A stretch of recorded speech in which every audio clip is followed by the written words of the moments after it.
In this video, I'll show you how to create a batch payment in Wise. First, sign in to your Wise account and open the Home or Payments section.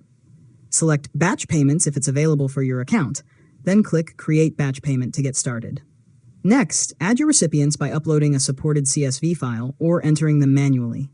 Make sure each recipient's name, bank account details, payment amount, and currency are correct before moving to the next step.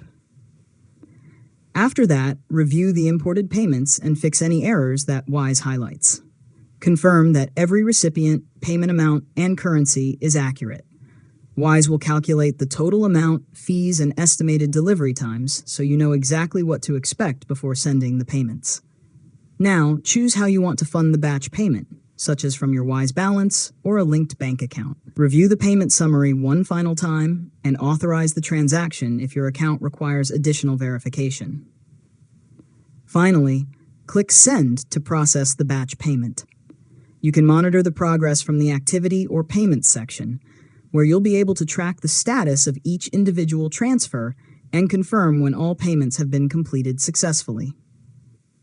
And that's it.